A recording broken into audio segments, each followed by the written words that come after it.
The first message from space arrived during a children's soccer game in Buenos Aires. Nobody noticed at first. The electromagnetic pulse was subtle, designed not to disrupt, but to announce. It whispered through every radio frequency on Earth simultaneously, a mathematical pattern so precise that even automated systems recognized it as deliberate communication. Admiral Torth watched Earth rotate below his fleet with what humans might have called anxiety. His compound eyes reflected thousands of tiny planet images across their crystalline surfaces. The Chitauri commander had overseen 47 first contact missions in his long career. This should have been routine. "All vessels maintain distance," he transmitted to the 200 ships spread across Earth's orbital space. "Broadcast the standard greeting on all detected frequencies." The message went out in 847 human languages, translated by coalition linguists who had spent decades analyzing Earth's radio leakage. The words were carefully chosen, tested on dozens of developing species before. "Attention, inhabitants of the third planet. The Galactic Coalition greets you in peace. We require that all warfare cease immediately and all territorial disputes be submitted to neutral arbitration. Prepare to receive diplomatic representatives." On Earth, the message interrupted everything. Television broadcasts cut out mid-sentence. Radio stations went silent, then erupted with the alien transmission. Internet servers crashed under the weight of simultaneous global panic. In military command centers across 6 continents, generals and ministers stared at screens that showed the same impossible truth. The sky was full of ships. Torth's secondary arms twitched with satisfaction. The message was clear. The fleet was visible but not threatening. By all coalition protocols, this was a textbook operation. Humanity would need a few hours to process the shock, then their leaders would respond with either curiosity or caution. Either reaction was manageable. What happened instead made no sense to any species aboard the coalition fleet.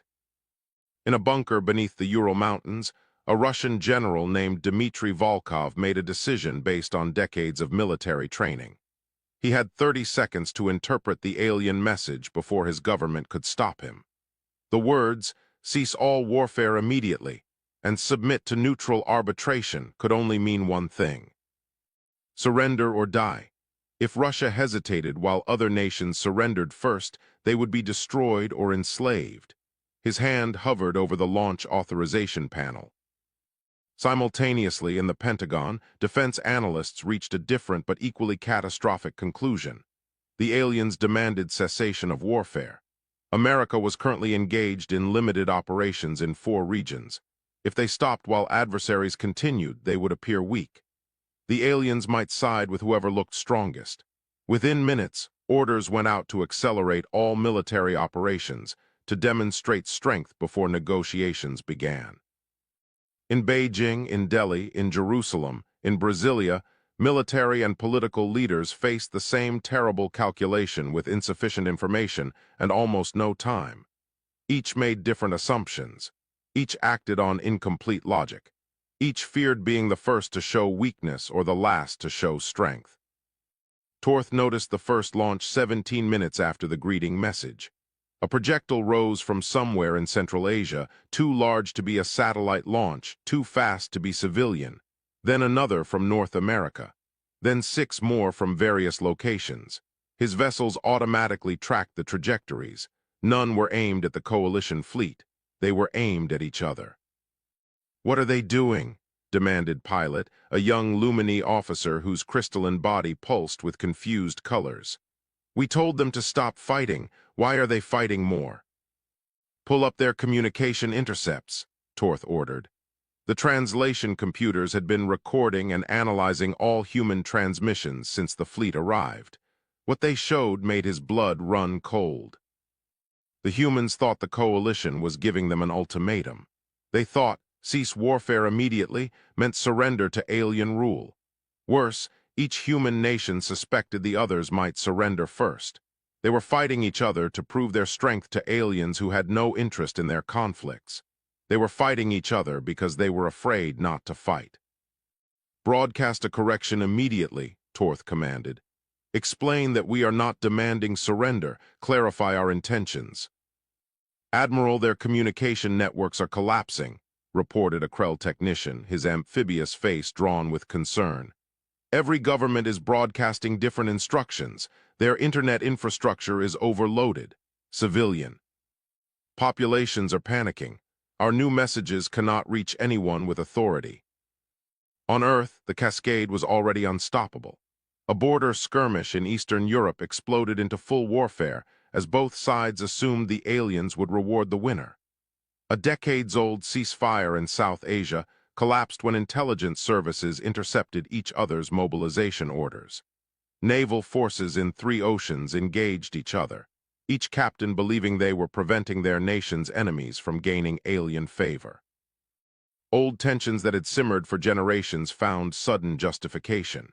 If the aliens were evaluating humanity, then now was the time to settle old scores to secure territory to prove dominance. The logic was insane, but it spread like wildfire through military and political channels. Fight now, negotiate with aliens later. Show strength, not weakness. Trust no one. Torth watched missiles arc across the planet's surface, watched cities light up with explosions, watched military installations exchange fire. This had never happened before. In every previous first contact, species either welcomed the coalition, rejected them, or attacked them directly. Humanity was attacking itself. "Sir, we have to intervene," Pilot said. "We caused this. The standard greeting triggered this response somehow." "The Prime Directive forbids interference in internal conflicts of developing species," Torth replied, but his voice lacked conviction. "We observe, we mediate if asked, but we do not intervene." "They are destroying themselves because of our message," Pilot insisted. Below them, Earth continued its rotation, now marked by dozens of new fires, new conflicts, new casualties. The war that the coalition had accidentally started was spreading faster than any biological virus. And 200 alien ships hung in orbit, paralyzed by their own rules, watching humanity tear itself apart. General Adil Raza stood in the underground command center beneath Islamabad, watching the world burn on dozens of screens. His hand rested on the launch authorization codes that could add Pakistan's nuclear arsenal to the growing catastrophe. Around him, junior officers shouted coordinates and threat assessments. The air smelled like fear and recycled air. "India has launched 6 more conventional strikes on border positions," his second-in-command reported. "They are saying we fired first." "We did not," Raza said quietly, but it did not matter. Someone had fired, multiple someones, and now the entire subcontinent was at war, again. He looked at the image of the alien fleet displayed on the central screen. They had not moved. For 3 hours, as Earth descended into chaos, the aliens had simply waited. No attacks, no demands, nothing but that single message that kept repeating like a broken record. "General, we have authorization to respond to Indian aggression," an officer said. "We must protect our people." Raza knew that voice. Lieutenant Hassan, young and eager, the kind of officer who saw war in simple terms of right and wrong, us and them. Raza had been that officer once, 30 years ago, before he learned that war never stayed simple. "Tell me, Hassan," Raza said, "if the aliens wanted to conquer us, why are they sitting at the edge of our solar system? Why send a message at all?" Hassan blinked. "Sir, they have 300 ships. We have seen their size through our telescopes. Any one of those vessels could destroy our entire defense grid." Raza turned to face his command staff. "But they have not fired, not once. Does that strike any of you as odd?" The room fell silent except for the constant beeping of tactical displays. Finally, Colonel Noor spoke up. She was older than Raza, had seen more wars, survived more close calls. "You think the message was not a threat?" "I think the message was poorly worded," Raza replied. "And I think we are doing exactly what they feared we would do. We are destroying ourselves." Halfway across the world, in a bunker beneath Beijing, Admiral Lin Wei was having a similar realization. She had ordered her forces to defensive positions, but defensive meant different things to different commanders. Some of her subordinates had interpreted defensive as preemptive strikes against potential threats. The situation was spiraling beyond her control. Her aide, a young analyst named Tao, had been reviewing the alien transmission for the past hour. "Admiral, I have something. The linguistic analysis is strange." "Explain," Lin Wei ordered. "The message uses words that translate to cease and dissolve and integrate. But these same words in galactic standard trade languages have different connotations. Cease can mean pause. Dissolve can mean reduce. Integrate can mean join as equals, not submit." Lin Wei leaned forward. "You are saying the translation is wrong." "I am saying the translation could be interpreted multiple ways, and we chose the most threatening interpretation." Tao pulled up comparative analyses. "Look at how they translated these concepts to other coalition species in historical records. They use cooperative language, not domination language." "Where did you get historical records of alien languages?" Tao smiled weakly. "The same transmission that scared everyone included a data packet with coalition history. Most governments ignored it. I did not." Lin Wei stared at the young man. Then she grabbed her secure communication device. "Get me General Raza in Pakistan and the Brazilian defense minister, and anyone else who has not already started launching nuclear weapons." In Antarctica, Rachel had made a decision. She could not stop the war. She could not convince governments to stand down. But she could try to talk to the ones who started this mess. "You want to do what?" Ivan asked, his face pale. "I want to reach the alien fleet," Rachel repeated. "Our emergency shuttle has enough fuel to reach low orbit, maybe enough to get close to their ships."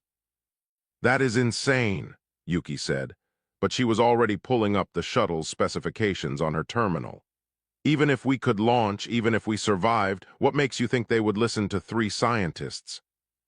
"Because we are the only ones not shooting at them or each other," Rachel said. "Because someone has to try." Ivan ran a hand through his gray hair. "The shuttle was designed for orbital debris emergencies. It has maybe 40% chance of successful launch, 20% chance of reaching orbit without burning up." "Better than 0, Rachel said. Yuki met her eyes. "If we do this, we are abandoning the station. There is no return fuel. The station will be here when we get back, if there is anything to come back to." Rachel pulled up images of burning cities on her screen. "Look at this. Look at what we are doing to ourselves. We are scientists. We are supposed to find solutions." "This is not a scientific problem," Ivan protested. "Then maybe it needs a scientific approach," Rachel shot back. "Observe, hypothesize, test. Right now our hypothesis is that aliens are hostile, but the data does not support that, so we test." Ivan and Yuki looked at each other. A whole conversation passed between them in silence. Finally, Ivan nodded. "We will need to prep the shuttle." "Immediately? Launch window is in 40 minutes if we want optimal trajectory." On board the coalition flagship, Torth was arguing with half the species' representatives in the fleet. The Krell wanted to activate planetary pacification fields. The Lumini wanted to withdraw completely. The insectoid Vreen wanted to study human self-destruction as a cautionary tale. "We cannot just watch them die," Torth said. His voice translator struggled to convey his desperation across so many species. "This is our fault." "It is their choice," Bright River countered. "We offered peace, they chose violence, this is not on us." "We offered submission," growled Old Wave, the ancient Krell philosopher. His voice rumbled through the water-filled section of his communication tank. "We treated them like children to be disciplined, not equals to be respected. This is absolutely on us." "Finally, someone with sense," Torth said. "However," Old Wave continued, "we cannot fix this by imposing more of our will. They must choose to stop. We can only offer them the truth and hope they listen." "They are not listening," Bright River said. "We have been broadcasting clarifications for hours. They ignore us." "Then we need to find someone who will listen," Torth said. An alarm chimed. The sensor officer's stalks waved frantically. Commander, we have a launch from Earth's southern pole. It is a small craft, chemical propulsion, primitive but functional. Torth pulled up the visual. A tiny shuttle, barely larger than a Coalition escape pod, climbed away from the white ice of Antarctica. Its trajectory was shaky, its fuel signature erratic. It had no weapons, no shields. It was held together by what looked like hope and determination. "They are transmitting," the communications officer said. "It is not a military channel.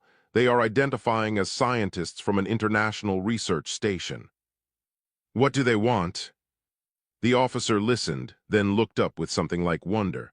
"They want to talk. They are asking us why we are just watching them die." Torth felt something shift in his chest.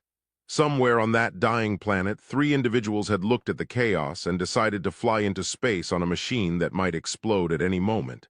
Not to attack, not to surrender, to talk. "Bring them in," Torth ordered.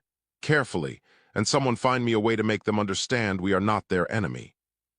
The shuttle shook violently as it cleared the atmosphere. Rachel gripped her restraints and tried not to think about the million ways this could go wrong. Beside her, Ivan muttered prayers in Russian. Yuki had her eyes closed, breathing slowly. Then they were through, into the black, and ahead of them the alien fleet waited like a city of lights in the void. The docking bay of the Coalition flagship smelled wrong. Rachel's brain tried to process alien scents and gave up, settling on a vague impression of ozone mixed with something organic she had no reference for. The artificial gravity felt too light, making her steps bouncy and uncertain. Beside her, Ivan looked green, fighting the nausea of transitioning from their shuttle's spin gravity to whatever the aliens used. Yuki was the first to speak. "We are really here. We are really on an alien ship." "Remember," Rachel said quietly, "we are here to understand them, and to make them understand us." The airlock finished its cycle with a hiss that sounded almost Earth-like. The door opened. Rachel had prepared herself for anything. She had imagined monsters or beings of pure energy or creatures so alien they would break her mind. What she had not expected was the sheer variety.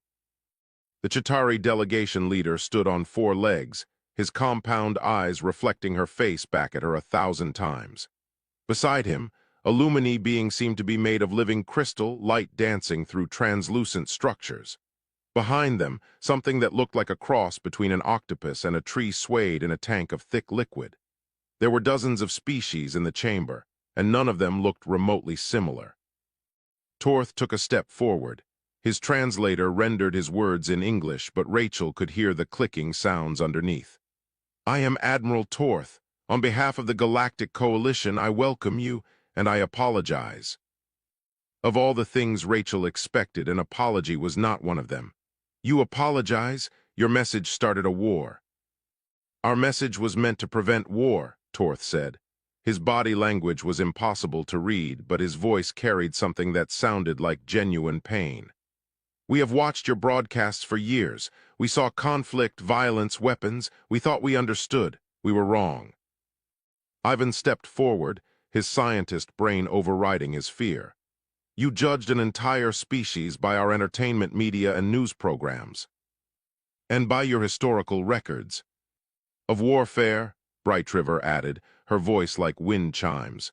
"Your species has been in constant conflict since before recorded history." "So have most species," Old Wave rumbled from his tank.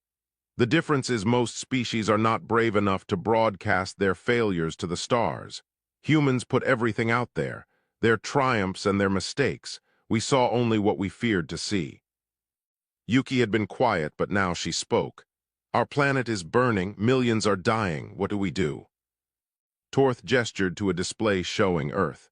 Red indicators marked conflict zones. There were hundreds of them. "We cannot stop your wars by force. Coalition law prevents us from interfering in a developing species' choices, but I want to help. Please tell me how." Rachel thought about the past few hours, about watching her home planet descend into chaos, about the desperate shuttle launch that should have killed them, about General Raz's question that she had seen broadcast on a military channel before they lost signal. Why are they just watching? You need to stop being distant observers, she said. You need to become participants. Every alien in the room seemed to react to that.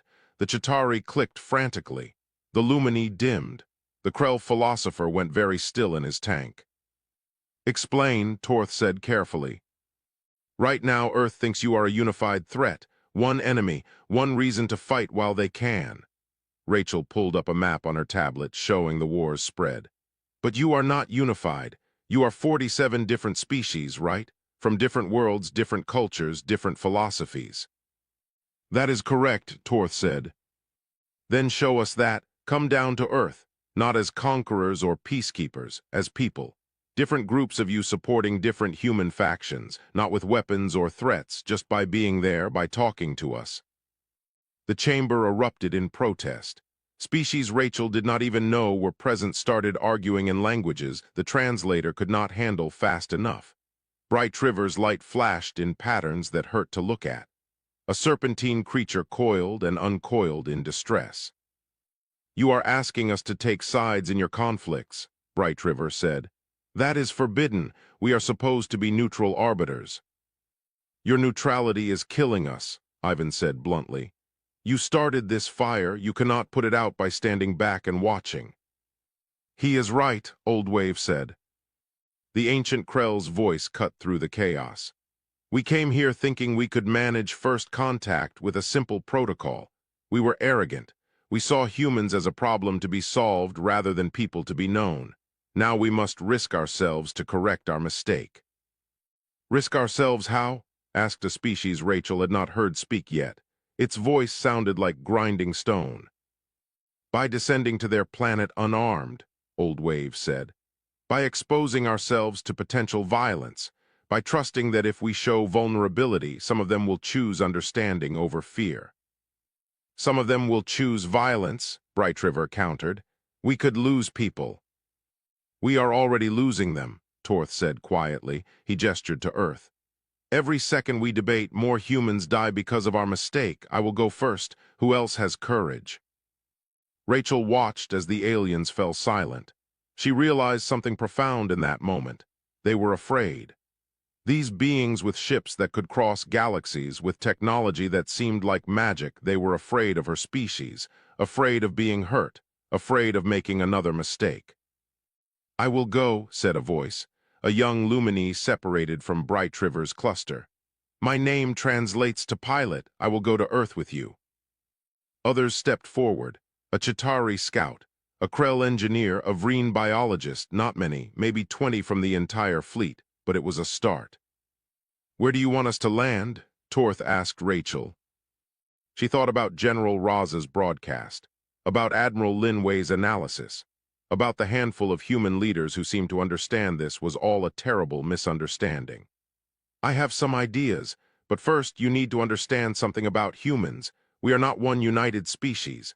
We are thousands of cultures, hundreds of languages, millions of different perspectives. You cannot fix us with one solution. Then we will try millions of different solutions, Torth said, until we find ones that work. Yuki smiled for the first time since boarding the ship. You really are just people, are not you? Confused, scared people trying your best.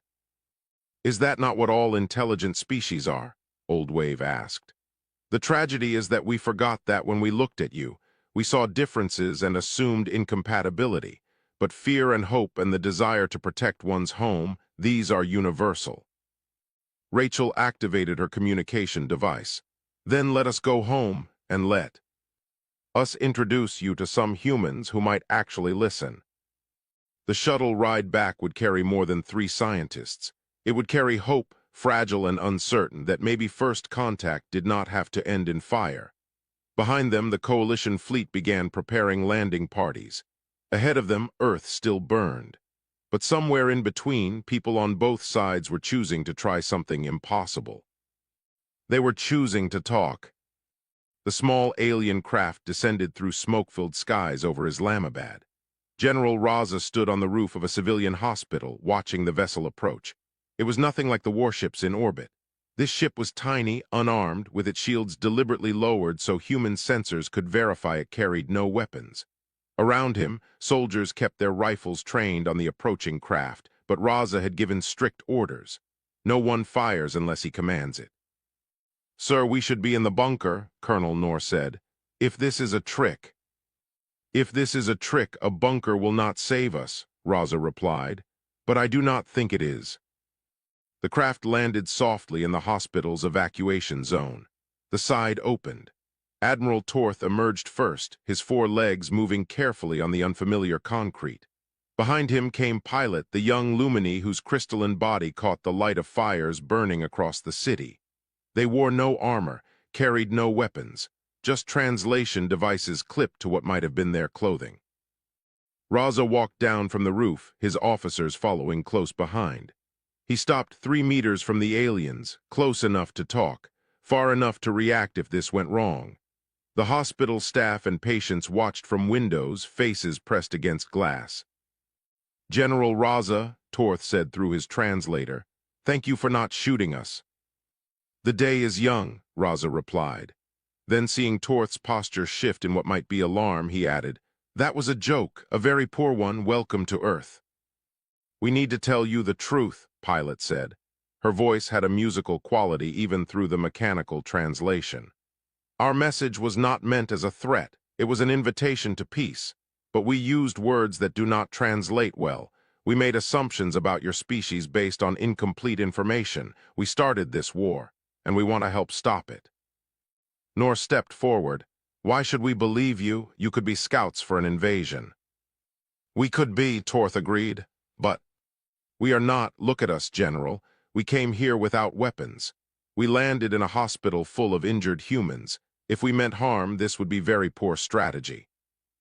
Raza laughed despite himself. The alien had a point. "What do you want?" "To talk," Torth said simply. "To your government, to your military, to anyone who will listen. We want to explain our mistake, and we want to know how to help without making things worse." "Come inside," Raza said. "We can talk where there is less smoke." 3,000 kilometers away, Admiral Lin Wei stood on the deck of an aircraft carrier in the South China Sea. Another alien ship approached, larger than Torth's vessel, but still small by military standards. This one carried a Krell engineer named Stillwater, and several other species Lin Wei had no names for yet. The ship landed on the flight deck. Sailors surrounded it with weapons ready. But when the aliens emerged, Lin Wei saw something that made her lower her sidearm. One of them was carrying what looked like medical equipment. Another had containers marked with symbols her translator identified as emergency supplies. Stillwater moved forward in his mobile water tank. "Admiral Lin Wei, we intercepted your communication to General Raza. We understand you have analyzed our language and realized the translation error. We brought supplies as a gesture of good faith. Medicine, water purification units, food synthesizers, not weapons, just things to help people." Lin Wei studied the Krell carefully. "You want to help us while we are destroying each other." "We want to help you stop destroying each other," Stillwater corrected. "But we understand we cannot force you. We can only offer what we have and hope you choose differently than you have been." A young officer named Tao stepped forward. "I studied your historical records. Your species had wars too, terrible ones. How did you stop?" Stillwater's tank rippled with what might have been sadness. "We nearly destroyed ourselves. Then one day someone chose to talk instead of fight. Then another, then more. It was not quick, it was not easy, but it was possible. We hope to show you that it is possible for you too." In Brazil, Minister of Defense Carolina Santos met with a Vreen biologist on the edge of the Amazon rainforest, far from the major conflict zones. The Vreen, who called herself Gentleclaw, explained how her species had once burned their own forests. In resource wars, how they had almost lost everything before learning to cooperate instead of compete. "We see ourselves in you," Gentleclaw said, her mandibles moving in complex patterns. "Not your violence, your potential. Every species that makes it to the stars carries scars from its past. We want you to survive your present so you can have a future." But not everyone welcomed the aliens with curiosity. In North America, militia groups saw the landings as confirmation of their worst fears. Victor Kane, a former military contractor, broadcast a message that went viral across surviving communication networks. They come offering gifts and pretty words. That is how conquerors always begin. They divide us, make us doubt each other, then strike when we are weak. Kane's scarred face filled screens across 3 continents. Do not believe their lies. They started this war. Now they want to control the peace. We must resist. Kane's followers attacked an alien landing site in what used to be Texas. The coalition vessel was unarmed as promised. The 3 aliens inside, including a young Chitauri scientist, activated their emergency shields. The barriers held against small arms fire, but the aliens were trapped. They sent a distress call, not to their fleet, to nearby human military bases. Please, the Chitauri transmitted. We do not want to hurt anyone. We came to help. Please tell them to stop. The nearest base commander, Colonel James Park, made a choice. He sent troops not to capture the aliens but to protect them. His soldiers formed a barrier between the militia and the alien ship. Kane's followers found themselves facing other humans, not invaders. Stand down, Park ordered. These aliens are under my protection. They are invaders, someone in the militia shouted. They are ambassadors, Park replied. Unarmed ambassadors who asked for help. If we kill them, we prove Kane right. We prove we are too violent to be trusted. Is that who we want to be? The standoff lasted 6 hours. Finally, Kane's followers withdrew. The aliens emerged from their ship, shaken but unharmed. The Chitauri scientist approached Park, his body language conveying gratitude that crossed species lines. Thank you, he said. You did not have to risk your people for us. Yes, I did, Park replied. Because if we cannot protect the helpless, even alien helpless, then what are we? News of the incident spread. 4. Every attack on coalition visitors, there were 3 humans who defended them. For every Kane supporter calling for resistance, there were 5 asking why the aliens had not fought back when fired upon. The narrative was shifting, slowly but perceptibly. In Islamabad, General Raza sat across from Admiral Torth in a room barely large enough for both of them. Between them lay maps, communication logs, and tactical data. Your Colonel Kane is not wrong to be suspicious, Torth said. We have the power to conquer you. Many in the coalition argued for it, but conquest is not peace. We learned that thousands of years ago. Real peace only comes from choice. Then help us choose better, Raza said. He activated a secure channel. On the screen appeared Admiral Linway, Minister Santos, and 16 other military and civilian leaders from around the globe. We are forming a network, people who want to end this war before there is nothing left to save.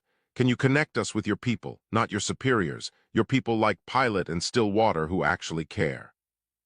Torth's mandibles clicked in what Rachel had told him was the Chitauri equivalent of a smile. Yes, I think we can do that. The war was not over. People were still dying. But for the first time since the aliens arrived, the trajectory had changed. Not from victory or defeat, from listening. 3 weeks after first contact, the planet was still burning, but the fires were smaller. Rachel stood in what used to be a school in Mumbai, now converted into a coordination center where humans and aliens worked side by side. The walls showed impact damage from a bombing 2 days prior. 11 people had died. 3 of them were aliens. The dead aliens were Lumini medical workers who had been helping treat radiation exposure victims from the Pakistani border conflicts. They had not fought back, had not even raised shields.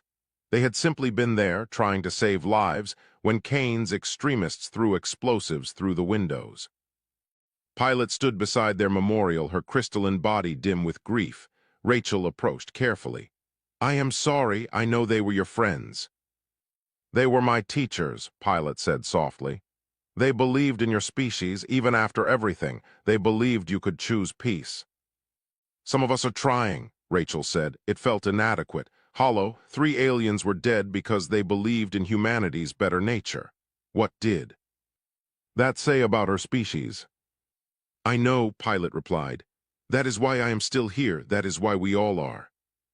Across the room, Ivan was coordinating with Stillwater on water purification systems for a refugee camp outside Delhi.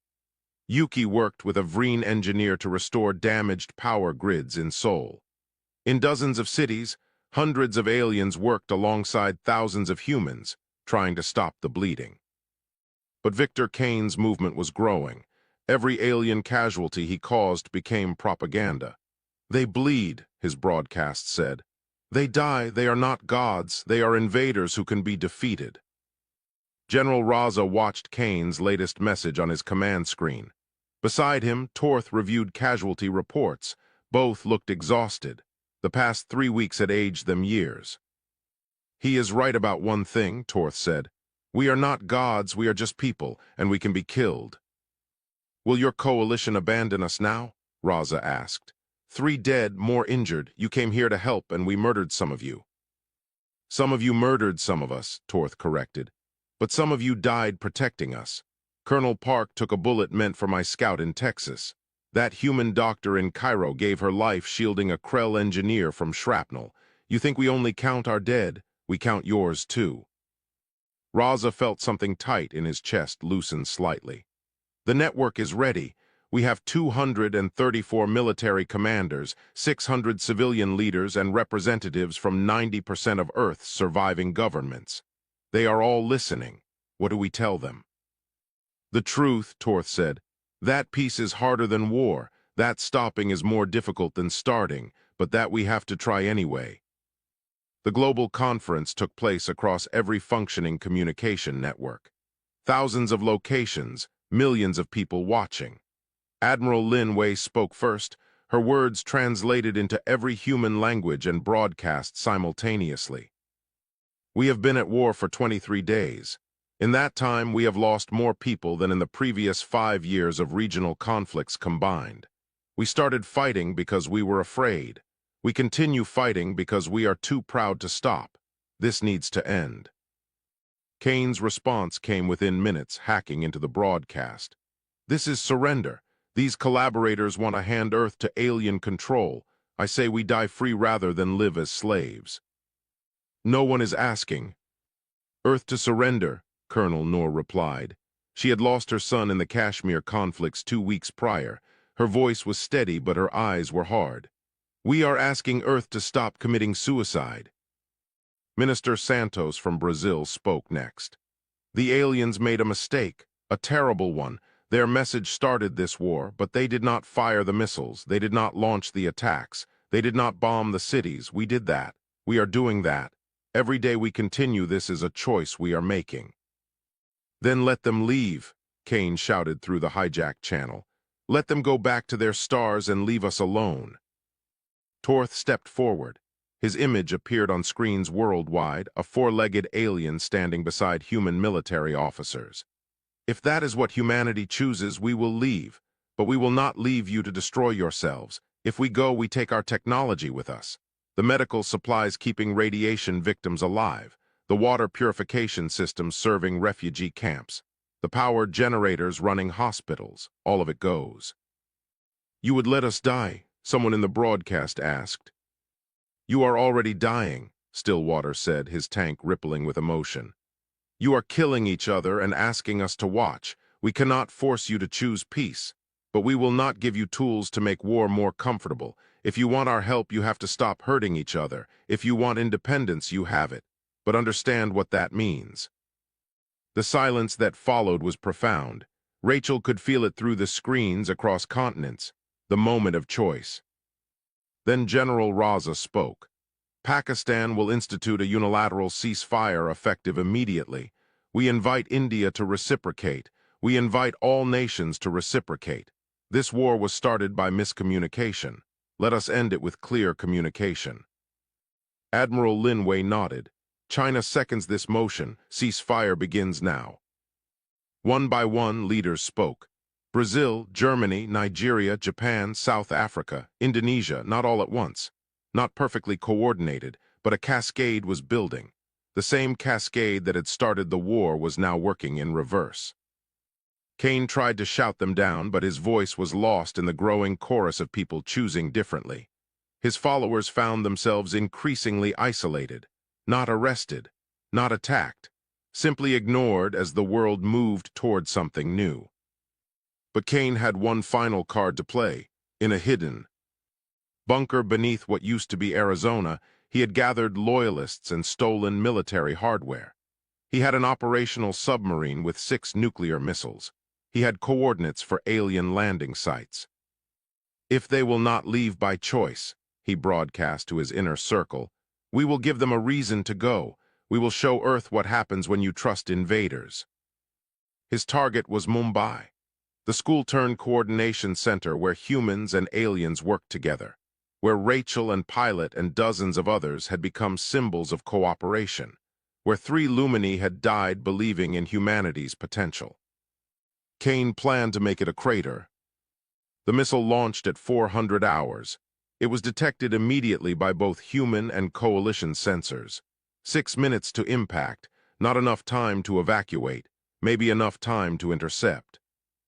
Colonel Park, now coordinating air defense with a Chitauri tactical officer, saw the trajectory and felt his blood freeze. "That is Mumbai, the coordination center. Rachel is there."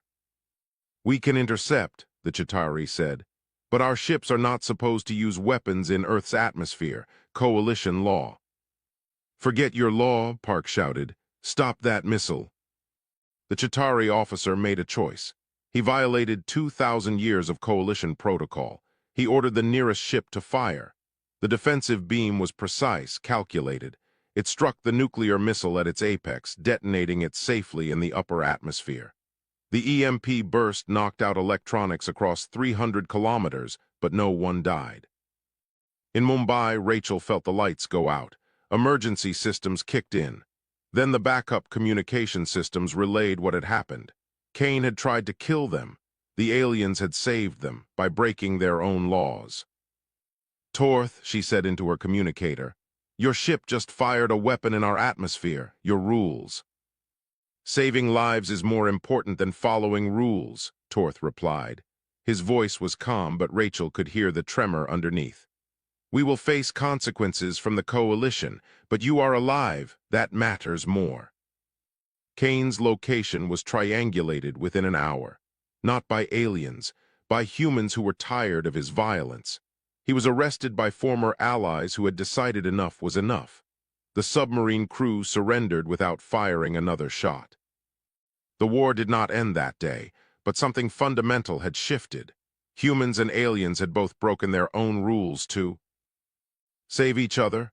Maybe that was what peace actually looked like. Not perfect, not clean, just people choosing each other over principle when it mattered most.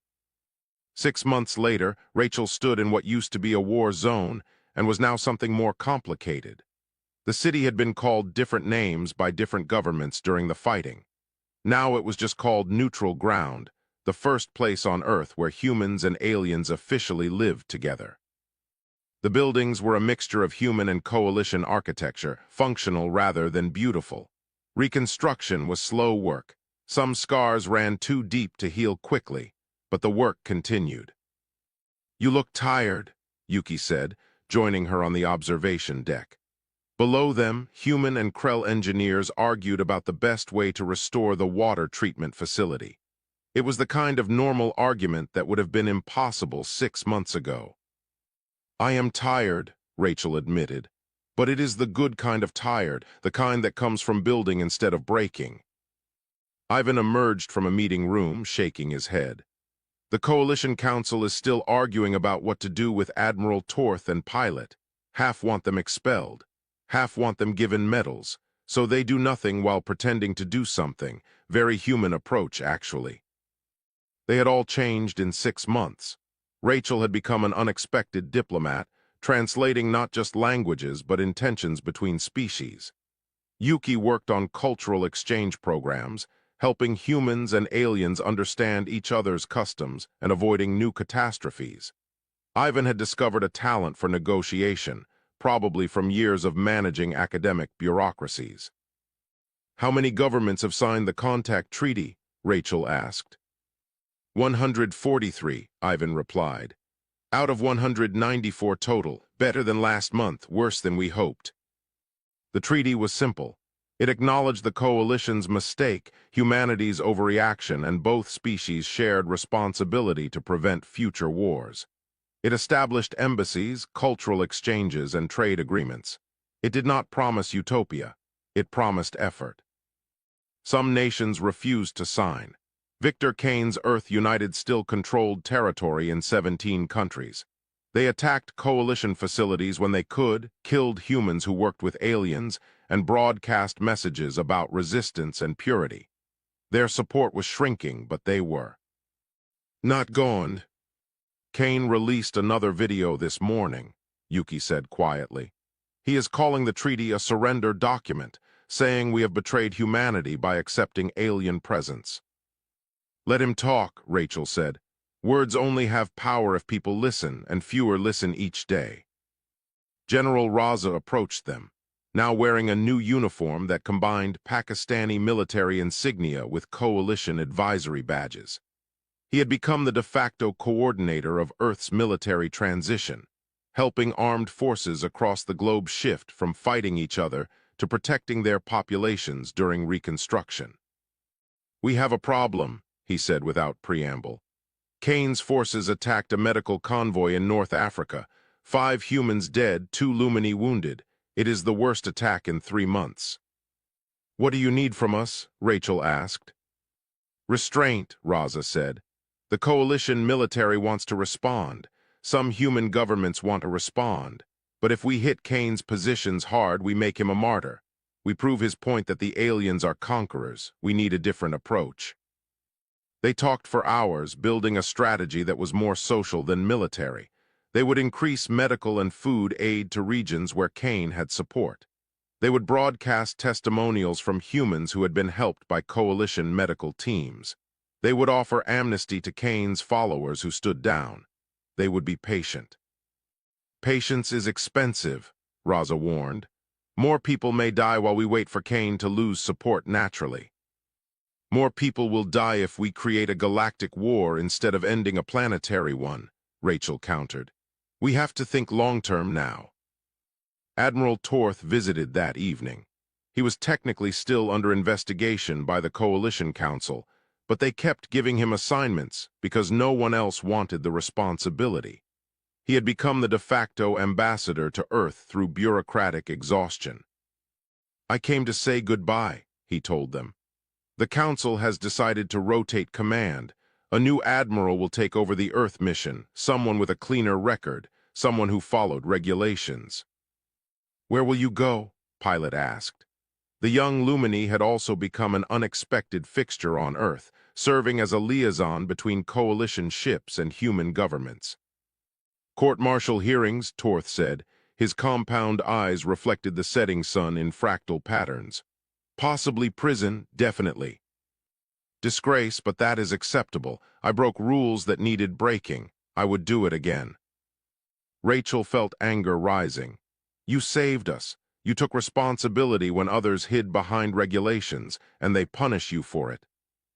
The coalition prizes order over outcomes, Torth said. It is our strength and our weakness, but perhaps that will change. You have taught us that rules must serve people, not the other way around. Someone needed to learn that lesson first.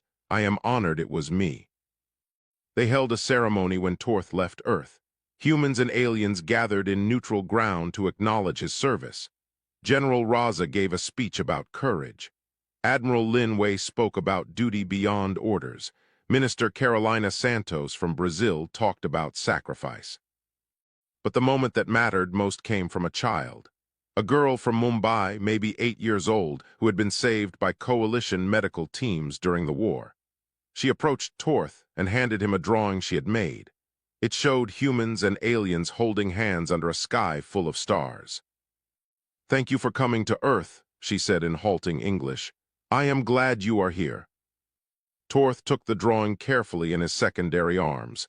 His compound eyes could not produce tears, but his whole body language conveyed emotion humans recognized. I am glad we came too, he said, even if we came badly. After he left, Rachel, Ivan, and Yuki returned to their work. There were still hospitals to build, treaties to negotiate, misunderstandings to resolve. The work would never be finished. There would always be more to do. But that night, looking at Earth from an observation deck, Rachel felt something she had not felt in months. Hope. Not the desperate hope of survival, but the quiet hope of progress. "Do you think it will work?" Yuki asked. "Long term, do you think humans and aliens can really live together?" "I do not know," Rachel admitted. "But I know we are trying, and that is more than we had 6 months ago." Below them, Earth turned in the darkness, scarred